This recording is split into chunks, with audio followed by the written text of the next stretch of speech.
أما بعد فأعوذ بالله من الشيطان الرجيم بسم الله الرحمن الرحيم لا يستوي أصحاب النار وأصحاب الجنة أصحاب الجنة هم الفائزون صدق الله المولانا العظيم اللهم انفعنا بالقرآن الحكيم اللهم ارزقنا بكل حرف من القرآن حلاوة وبكل جزء من القرآن جزاء. عن نواس بن سمعان رضي الله تعالى عنه قال سألت رسول الله صلى الله عليه وسلم عن البر والإثم فقال البر حسن الخلق والإثم ما حاك في صدرك وكرهت أن يطلع عليه الناس أو كما قال النبي عليه الصلاة والسلام. حسن سيرة والنباشر حسن سورة حسن سيرة والنباشر حسن سورة قل أمر كنت ندى القابل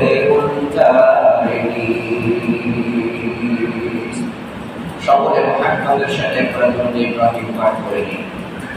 আল্লাহুম্মা সাল্লি আলা মুহাম্মাদিন ওয়া আলা আলি মুহাম্মাদ কামা সাল্লাইতা আলা ইব্রাহিম ওয়া আলা আলি ইব্রাহিম ইন্নাকা হামিদুম মাজিদ।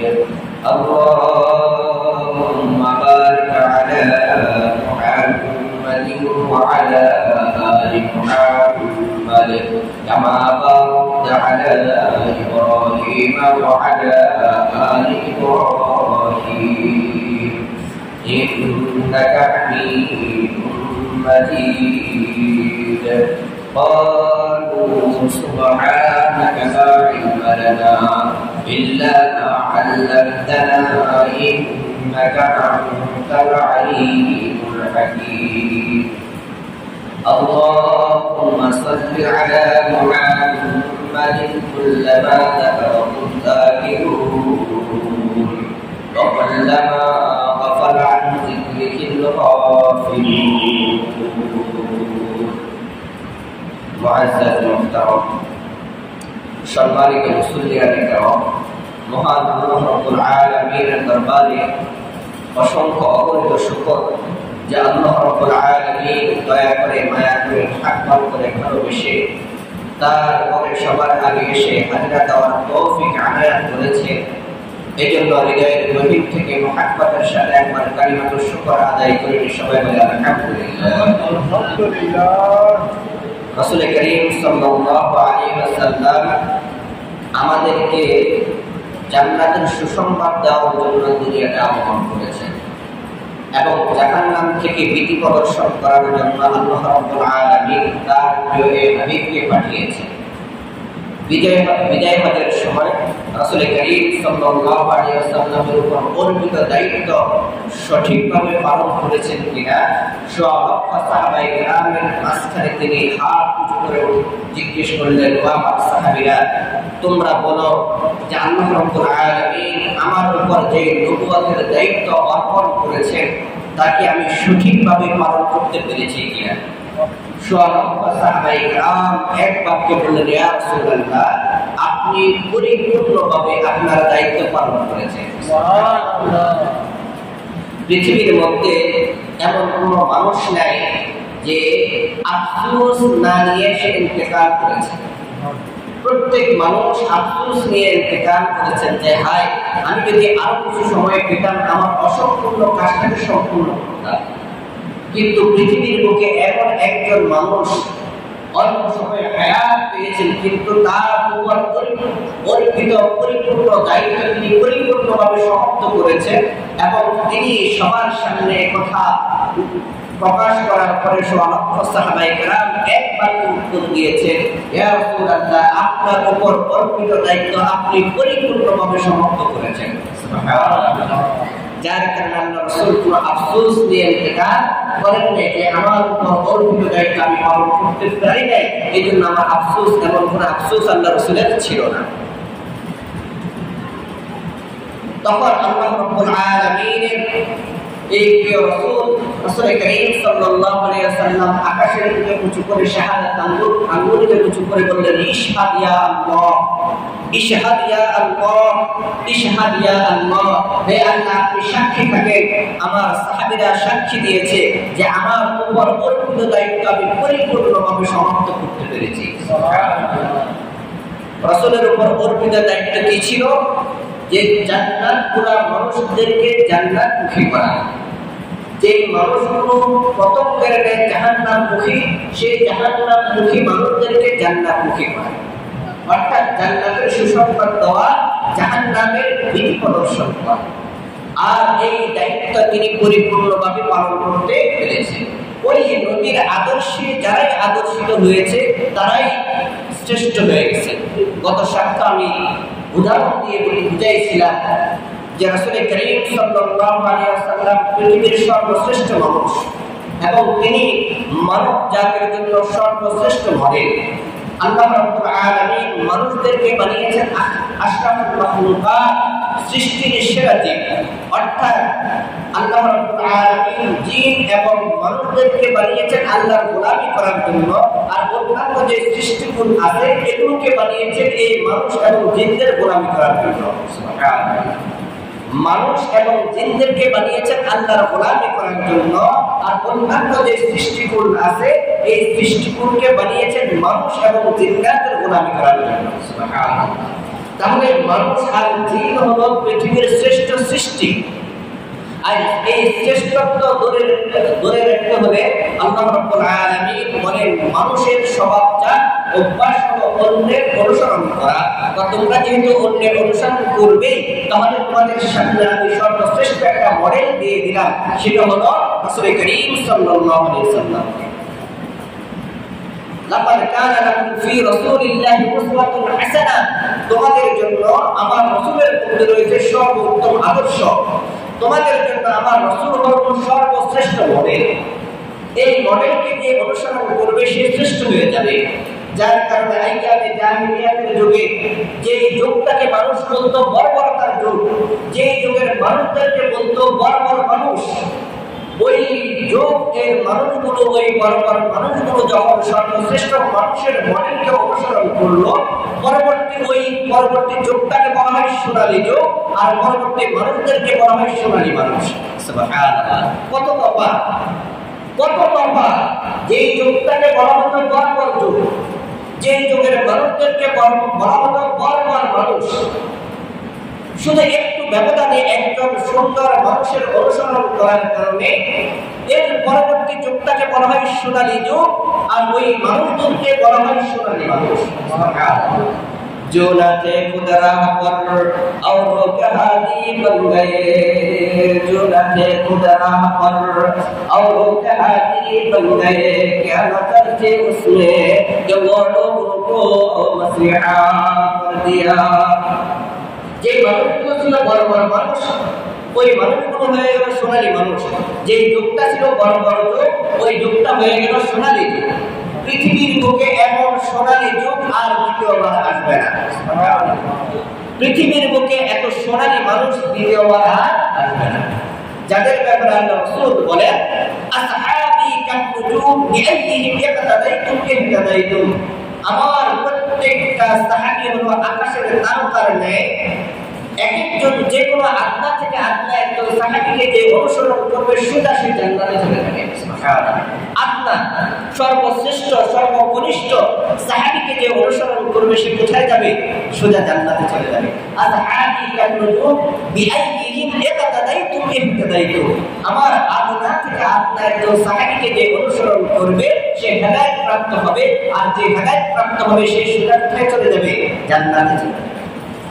এই সাহাবীদের ব্যাপারে আল্লাহ তাআলা ঘোষণা করেছেন রাদিয়াল্লাহু আনহুম ওয়া রাদু আন যালিকা লিমান খাশিয়া রাব্বাহ। আল্লাহ তাআলা বলেন এই সাহাবীদের উপর আল্লাহ রাসূলের সাহাবীদের উপর আমি খুশি হয়ে গেছি, তারাও আমার উপর খুশি হয়ে গেছে। সুবহানাল্লাহ। আর কি লাগে রিদওয়ানুন মিনাল্লাহ, আল্লাহ তাআলার পক্ষ থেকে সন্তুষ্টির ঘোষণা যে এই মানুষগুলোর উপর আমি খুশি হয়ে গেছি, তারা আমার উপর খুশি হয়ে গেছে। রাদিয়াল্লাহু আনহুম ওয়া রাদু আন, কেন? ওই শ্রেষ্ঠ মানুষের গুণকে অনুসরণ করার কারণে, ওই শ্রেষ্ঠ মানুষের সিরাতকে অনুসরণ করার কারণে। এই জন্য এক কবি বলেন যে যে ব্যক্তি আপনি আপনার আকৃতিকে যত সুন্দর হোক না কেন, আপনার ভিতরে যদি সিরাত সুন্দর না হয়, তাহলে আপনি উত্তম মানুষ হতে পারবেন না। আর যদি আপনার সুরত তেমন সুন্দর না, কিন্তু সিরাতটা সুন্দর, চরিত্রটা আপনার সুন্দর, তাহলে আপনি সুন্দর মানুষ। গর্ব সুরত আদমি সামুদে আহমদ আবু জাহেল আমকে সামুদে। যদি আপনার আকৃতির কারণে মানুষকে মানুষ করা হতো, তাহলে আহমদ আর আবু জাহেলের মধ্যে কোনো ব্যবধান থাকতো না, মুহাম্মদ আর আবু জাহেলের মধ্যে কোনো ব্যবধান থাকতো না। অথচ দুজনের মধ্যে কত তফাৎ। একজনকে দেখলে মানুষ তার উপর কুরবান হতে রাজি, আরেকজনকে দেখলে মানুষ থুতু নিক্ষেপ করে। কত ব্যবধান! একজনকে দেখলে তার জন্য মানুষ নিজের জান কুরবান করতে রাজি, আরেকজনকে দেখলে মানুষ ছিছি করে। তাহলে কত তফাৎ! গর্ব সুরত আদমি সামুদে আহমদ আবু জাহেল এক সামুদে।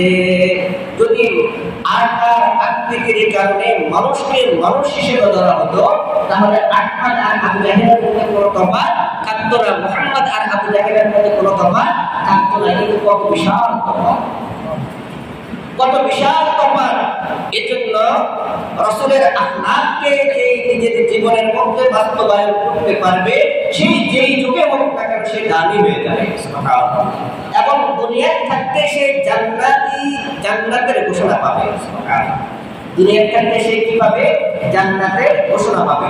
হযরত নওয়াস ইবনে সামআন রাদিয়াল্লাহু তাআলা কিনা নওয়াস ইবনে সামআন রাদিয়াল্লাহু তাআলা আনহু, তিনি বলেন আমি আল্লাহ রাসূলকে জিজ্ঞেস করেছিলাম, ইয়া রাসূলুল্লাহ আনিল ইসমি ওয়াল বিররি, গুনাহ কি আর সওয়াব কি?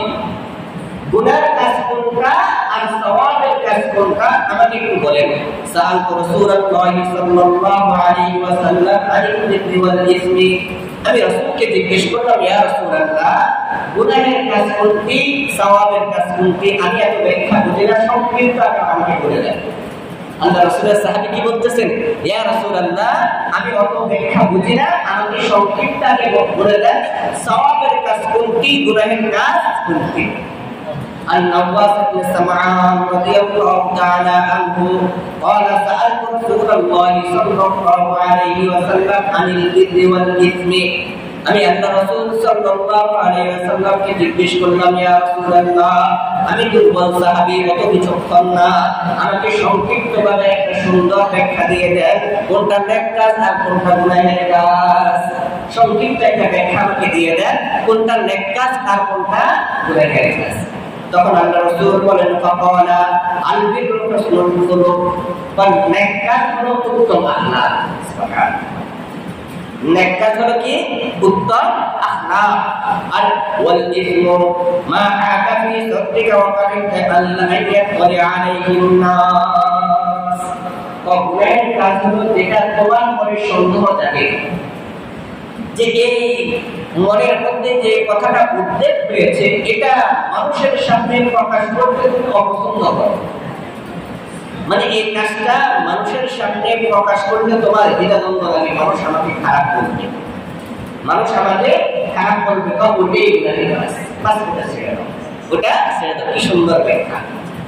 যে নেক কাজ হলো হুসনুল আখলাক, উত্তম চরিত্র, আর গুনাহের কাজ হলো তোমার মনে সন্দেহ লাগে, তোমার মনে কোনো বিষয়ের উদ্বেগ রয়েছে, তোমার কোনো বিষয় করার ইচ্ছা হয়েছে আর মনে মনে অপছন্দ করে যে আমার এই ইচ্ছাকৃত কাজটা যদি আমি মানুষের সামনে প্রকাশ করি মানুষ অপছন্দ করবে, মানুষ পছন্দ করবে না, মানুষ আমাকে সিজি করবে, বা এই হলো বাস সংক্ষিপ্ত কথা।